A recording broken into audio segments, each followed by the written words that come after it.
안녕하세요. 스쿨트렌드 똥쌤입니다.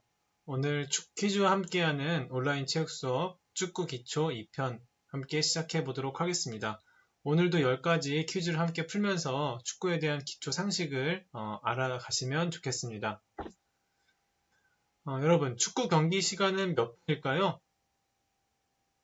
힌트를 드리자면 중학교와 고등학교 이상의 경기는 경기 시간이 다릅니다. 한번 생각해 볼까요? 네, 정답은 중등부 이하는 전후반 35분으로 구성되어 있고요. 고등부 이상은 각각 45분이고 중간 휴식은 15분 이내입니다. 네, 화면에 오타가 있는데요. 중간 휴식 시간은 15분 이내로 경기 시간이 구성되어 있습니다. 네, 다음은 두 번째 문제입니다. 축구 경기 시작은 어떻게 할까요? 킥오프라는 단어를 사용해서 생각해 보도록 합시다. 축구 경기는 센터 서클에서 킥오프로 경기를 시작하게 되는데요. 후반전은 전반과 다른 팀이 킥오프를 하면서 경기를 시작할 수 있습니다. 세 번째 문제, 축구 경기에서 득점은 어떻게 인정이 될까요?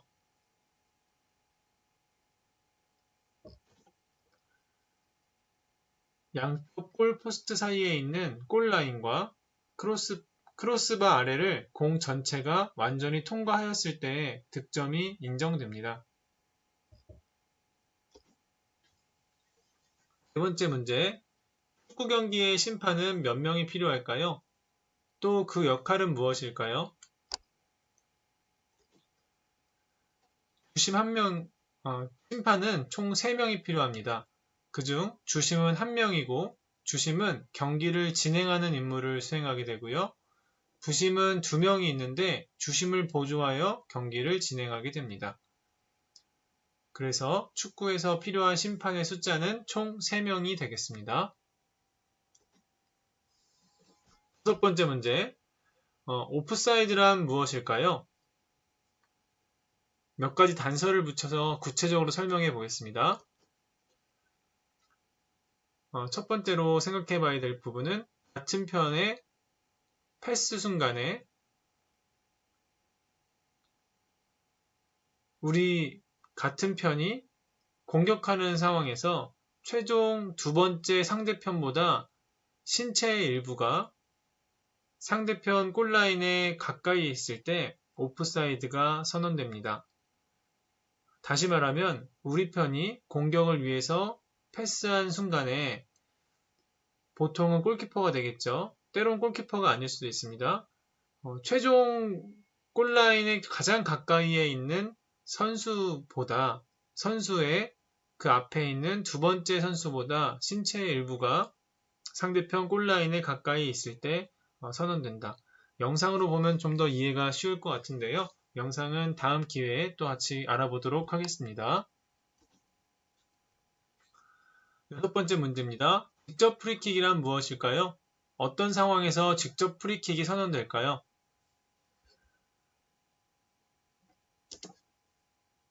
정답을 알아보면 직접 프리킥은 선언된 지점에서 바로 슈팅할 수 있는 프리킥을 의미합니다. 키킹, 트리핑, 차징, 푸싱, 스트라이킹, 홀딩 등의 반칙 상황에서 선언이 되는데요. 키킹, 트리핑, 차징, 푸싱, 스트라이킹 등은 신체 접촉에 의한 반칙이라고 정리할 수 있겠고요. 홀딩은 공을 고의로 잡았을 경우에 반칙이 선언되는데 이 반칙 상황에서 직접 프리킥이 선언된다고 할 수 있겠습니다. 일곱 번째 문제. 그렇다면 간접 프리킥이란 무엇일까요? 어떤 상황에서 간접 프리킥이 선언될까요? 간접 프리킥은 직접 슈팅을 할 수 없는 프리킥을 의미합니다.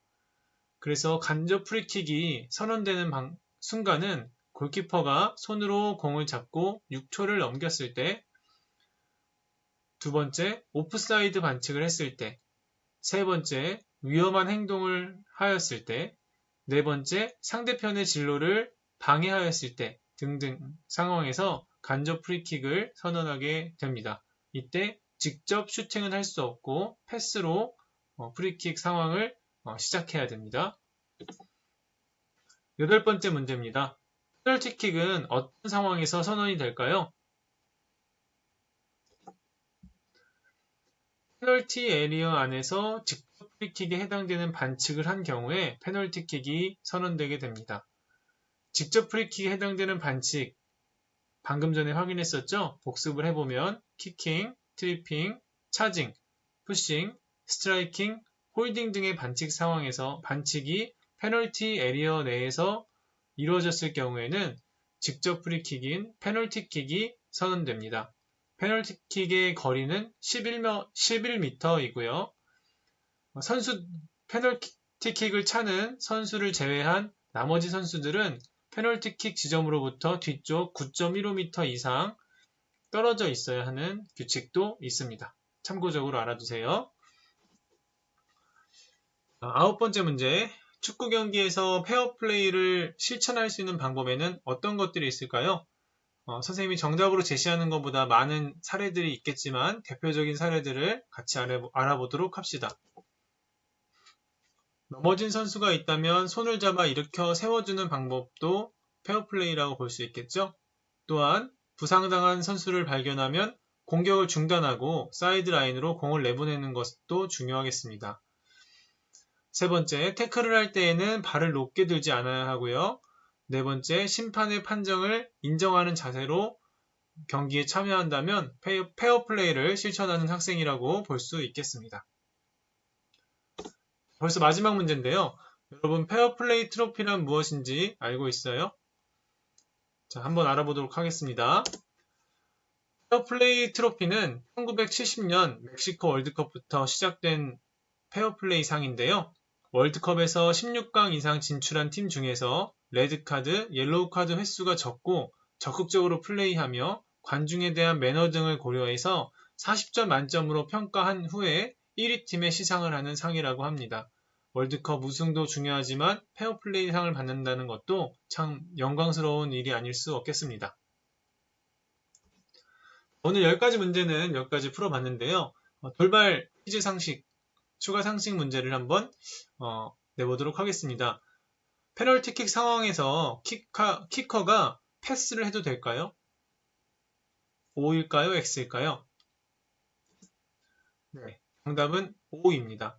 페널티킥은 직접 프리킥 상황이기 때문에 직접 프리킥이란 슈팅을 바로 할 수 있는 프리킥입니다. 그래서 슈팅을 바로 해도 되고 패스를 해도 관계없습니다. 또 이런 사례들이 또 영상 자료로 또 있을 텐데 영상 자료는 수업 시간에 구체적으로 다시 한번 알아보도록 하겠습니다.